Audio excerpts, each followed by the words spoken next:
On the 6th of November 2025, as most Australians weren't watching, the Australian government did something that it likes to do. It quietly shifted policy that can have incredible ramifications for us all.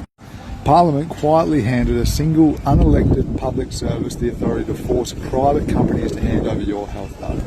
No emergency powers, no temporary clause, this is now permanent law.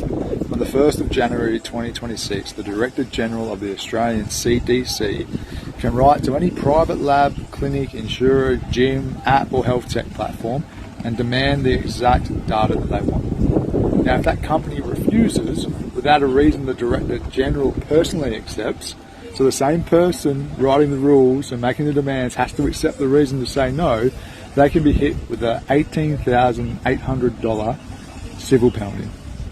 It's written directly into Clause 45 and 48 of the Australian Centre for Disease Control Act 2025. Now here's what this actually means for each and every one of us. They still can't technically knock on your door and demand your medical history.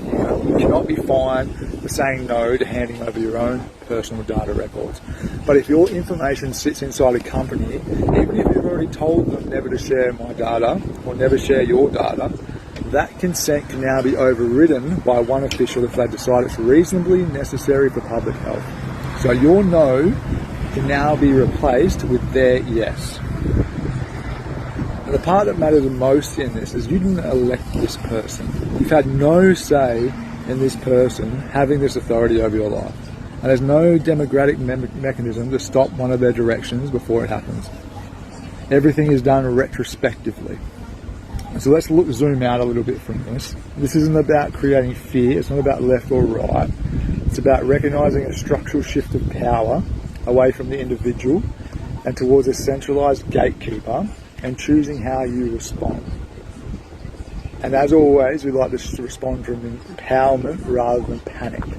So here's a few things that those of you who are heavily embedded into the public system can do. Email every health-related company that you deal with and withdraw consent for them to share your data with any third party, including the CDC, and request permanent deletion of everything that they hold. If you want, there's a free copy and paste template in our Telegram chat.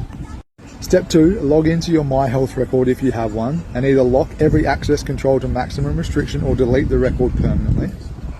And if you find out that a company shares or refuses to delete that data when they weren't legally forced to, lodge a complaint with the OAIC. They can be fined and you can also pursue compensation. When unelected officials can override personal consent with no sunset clause, we're watching a deliberate shift in where authority sits. It only becomes a reality though if we stay unaware or passive with it.